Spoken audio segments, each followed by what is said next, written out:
মই নৱস্মিতা। আজি কোনো ৰেচিপি ভিডিঅ' বা এনেই ধেমালি ফাল্টু ভিডিঅ' লৈ অহা নাই। আজি মেইন উদ্দেশ্য কৰি বনাইছোঁ, মানে যিসকল ভাইটি ভণ্টিয়ে এবাৰ হায়াৰ ছেকেণ্ডেৰী পৰীক্ষা আৰু মেট্ৰিক পৰীক্ষা দিব তেওঁলোকলৈ। আৰু তোমালোকে আজিৰ পৰা হায়াৰ ছেকেণ্ডেৰী পৰীক্ষা আৰম্ভ হ'লে মই শুভেচ্ছাটো আগতে দিব লাগিছিল, কিন্তু মানে পাহৰি থাকিলোঁ ৰাইজ।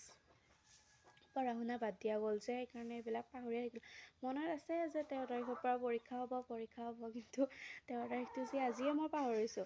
তো সেইবিলাক কথা বাদ দিয়া, তোমালোকে ভালদৰে পৰীক্ষা দিবা, ভালদৰে পৰীক্ষা লিখিবা আৰু সকলোৰে ভাল হওক। মোৰ ফালৰ পৰা সকলোলৈ শুভেচ্ছা থাকিল। আশীৰ্বাদ দিব পৰা মানুহ নহয় বাৰু মই, তো হ'লেও মোৰ ফালৰ পৰা বহুত বেছি শুভেচ্ছা থাকিল তোমালোকলৈ। ভালদৰে পৰীক্ষা দিবা আৰু সেয়াই আৰু কি, মোবাইল চোবাইল আৰু নাচাবা এইকেইদিন।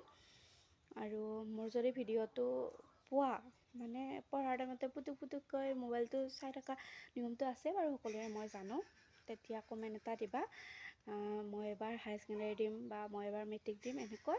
আৰু সকলোৱে অল দ্য বেষ্ট, ভালকৈ দিবা পৰীক্ষা। তো বাই বাই।